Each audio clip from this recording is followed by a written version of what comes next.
Hello, everybody. Another month goes by, well, in this case, 2 months, since my last Bokksu video.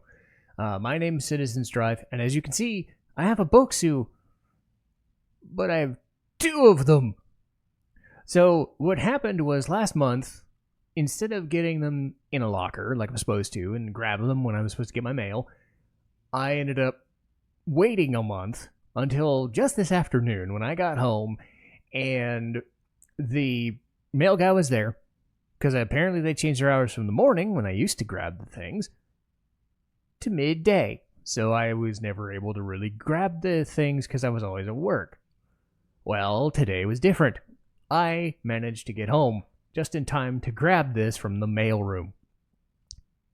And then lo and behold, as soon as I walk up the stairs, I get the second one, the one in the blue, at my door. So this left me with a conundrum. How do I deal with this? So this is going to be an experiment. A very yummy, potentially bloating, potentially disastrous, but very sweet experiment. Because I'm going to do both of them at the same time. How am I going to do that? I have no idea. But I'm going to record them both.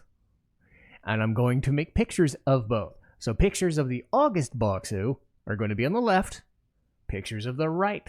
Pictures of the current Bokksu of September on the right. So I am going to make a judgment call, and stuff like Let's Learn Japanese and the culture guides and the whatevers are probably going to be exempt because I have no idea how long this is going to take to do. So I'm going to try. But in its place, what I'm going to do is 2 Bokksus at once.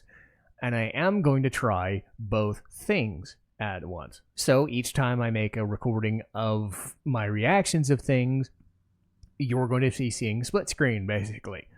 So that's my attempt to get through this without spending 10 hours trying to record both of them. So we'll see what happens. So now with the preamble, let's get with the open boxes and see what we're dealing with. So the goal for this double bill is going to be trying to find the 2 things in each box that correlate to each other as best possible, even though one is about more fruity things and the other one is a celebration of trains and snacks you'd find on luxury train liners, mostly like the sleep ones. So it's going to be a challenge, but at least for the beginning, this should be easy because we have the drinks. And I like the fact that the first one is actually a cider or a juice instead of a tea drink like the second one. So we have the Hiroshima no Megami apple lemonade. So apple and lemons mixed together in a fruit drink instead of tea or a tea latte, which is in the case of the sweet potato hojicha milk. So you will see both. They'll be poured into different cups, but I'll have them kind of in the same time frame. So I get to drink them both, and they should be fun to try. And I'll do my best with the other ones to try and keep them close together, or if they're even the same snack, well, we can compare flavors. So let's see what happens. And as you can see, we've got both of these here. We've got the lemonade on the left, the latte on the right, and both ended up pretty sweet. Obviously the lemonade a lot more so. I found it was like a 70-30 mix of apple and lemon, so not too tart. Perfect mix. The latte I'm not as fond of, but there's enough sweetness there to dull some of the flavor. Again, I'm more into like matcha or tea leaves or tea bags, things like that. A lot more earthy stuff. I tend to drink milk by itself, or I drink tea. So if you like lattes, I'm pretty sure you're going to like this because there's enough sweetness to mix it, and the potato flavor is not overbearing at all. It is kind of like drinking milk or flavored milk.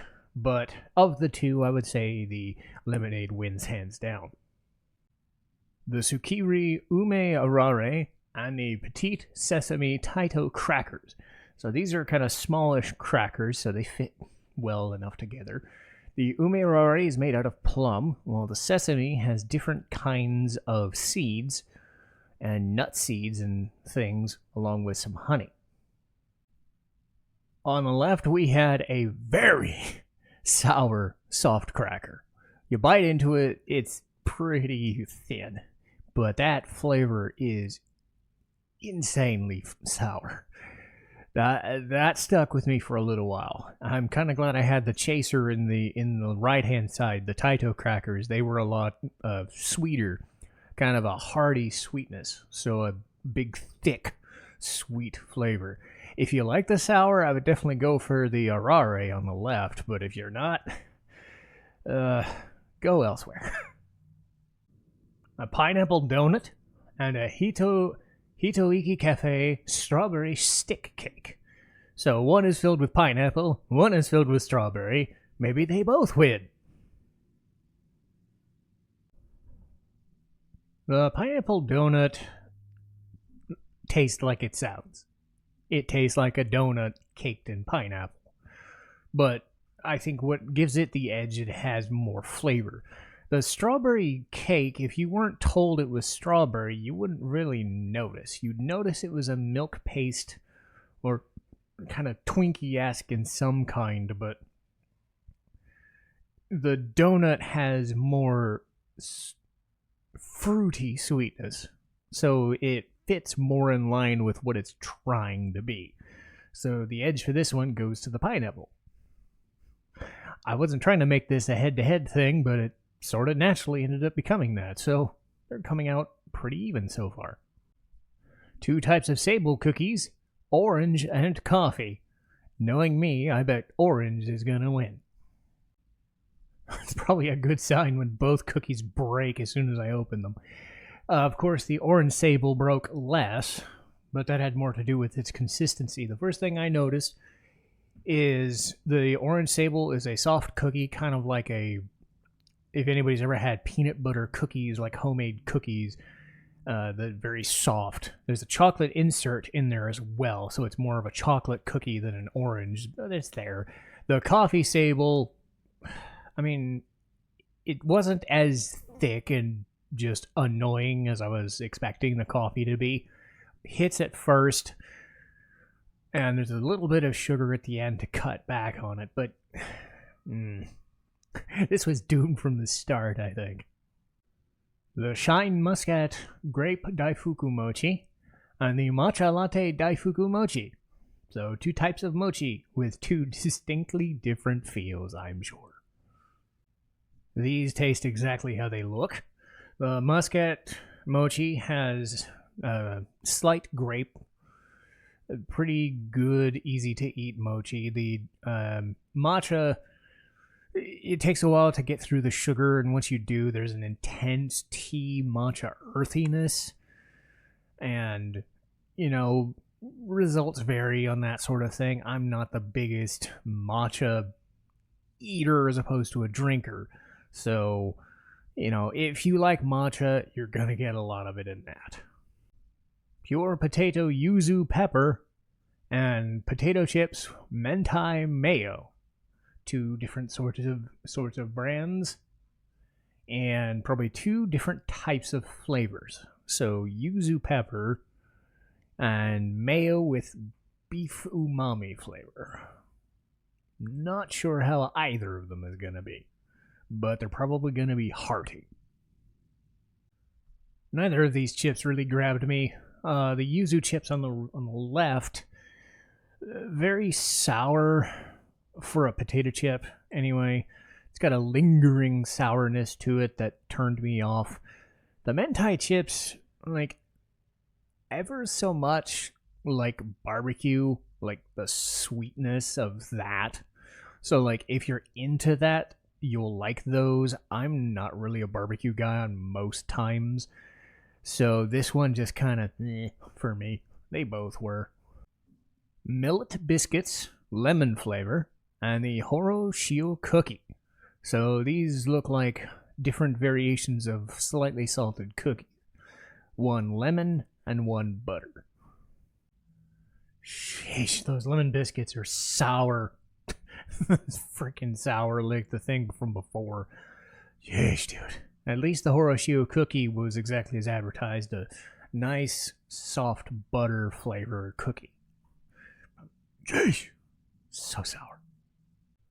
Seasonal salty cookie Hokkaido melon and Tyrolean cream roll cookie. Vanilla flavor. Don't think I've had many Tyrolean roll cookies before, or at least that style of cookie. The seasonal salty Hokkaido melon cookie should be an interesting difference. We'll see how they are in comparison. It was really hard to tell what the melon cookie was trying to be, actually. It was very crumbly. The defined flavor really wasn't there, and the aftertaste really off-putting, honestly. Almost like a crumbly, just butter-ish. Ugh. Like a crumbly butter cookie rather than a melon. The vanilla cookie fared a lot better. The roll itself was a little tough, but once you got into the cream, the vanilla really spoke to me. And I think that one easily won this. Nagano apple tamago cake and Kudamonosaika kabusu pie. One being a kind of a manju with apples inside of it, with a filling and then a casing on top. And then this one looks to be kind of a small fruit pie with a little bit of filling and then some breading on the outside. We'll see how this goes. Gotta say, these might be the biggest disappointments of all. The cake has way too much breading in it compared to any of the apple flavor. And that pie, well, doesn't even feel like anything. It's just one of those like layered, crisp, wafer things. And I couldn't even tell there was a flavor attached to it. So, yeah, not so much for either. Okay, here we have something called Cocoa and Nana. And we have some pretzels, Otsumami Pretz, smoked cheese. So, we definitely went for the weird ones in this setup. I don't know what to expect in either of these cases, so let's see what happens. The Cocoa Nana wins this one, because that's exactly what they are. Dried banana and dried coconuts. Or at least in flavor they are. The problem I had with the pretzels was the pretzel form factor. I think if they were like thinner, like those thicker normal crackers, or like a thicker stick, or maybe a chip or something, that would have been a good flavor to have as is in those really thin pretzels. They crumble easy. It's hard to gauge them, and they just seem like cheese sauce in, like cheese sauce or cheese salt-ish in like a weird form factor. It just doesn't work for me. 20th century pear gaufrette and sweet potato langue de chat. So one is made of white chocolate and pear, the other is made of sweet potato. Let's see what this has to offer. No, you're not seeing anything. Those are the words gaufrette and Tokyo Station on cookies. One had a little more sophistication than the other. That one in the second just looks like, hey, let's plaster a fucking sticker on the thing. I almost thought it was going to be one of the silica gel things, and I forgot to take it off. Anyway, both taste okay. Better than some of the other ones have, so I'm happy with that. Puree gummy, Natsu Momo peach soda, and Kanase, or Kanals, Kaga, Hojicha cake. Sorry for the weird pronunciations there. I've had a lot of the puree gummies before, so new flavor here. And I've had like 1 or 2 Kanals cakes, or at least from that brand, or it sounds very familiar. So this one doesn't really follow a theme. I'm getting towards the end of the boxes. Even more sour. Gotta stop. That gummy was sour. The cake there was not. It looks like chocolate. Nope, it's tea. It tastes like tea. For better or for worse. God, the sour. Watermelon seed ramune and Shinkansen rice cracker. So, not sure what to expect with the watermelon seed. I've never had that sort of snack before. A rice cracker, I kind of know what to expect. I will warn you though, it's another one of those that got cracked on the way here. I tried to salvage what I could of the Shinkansen cracker. That one, it was a rice cracker, you know.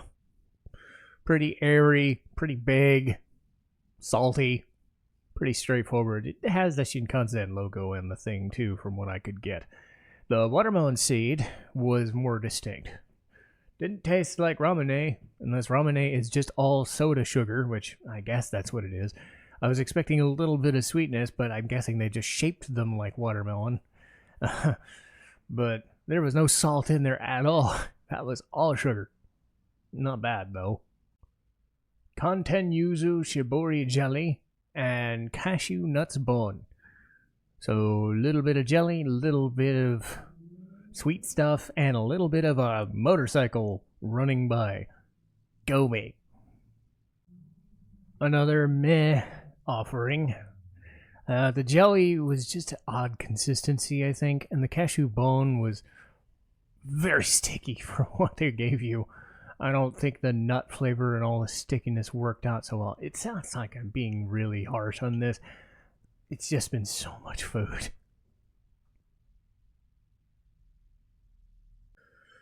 Okay, so this month's box had one less item than the previous box from last month, so I decided to make this split screen, and this might actually be the method going forward to kind of save time for this and the runtime of videos going forward, because I used to just do the beginning part and then the after part separately, but I think together this might actually work out best. So what we have here is the Hiroshima lemon chocolate Madeline cake, and I have to say this thing pretty much salvaged the remainder of like the back half of the setup, because I was not really enjoying much of anything about midway point onward, with a few here and there, but this is the best thing I've had. And it keeps going with the mantra that I like to end these videos on a positive note. And, you know, this was kind of a one-time thing. It's like the first time in like 4 years this ever happened. But I made it through. Did it. Hopefully you guys enjoyed the fact that I ate twice as much than I was planning. But I got it done. And as usual, this is from Bokksu. So, Tokyo Treat, Sakura Co. Mine is Bokksu. At least the one I use is Bokksu, because it gets delivered usually in the right place at the right time.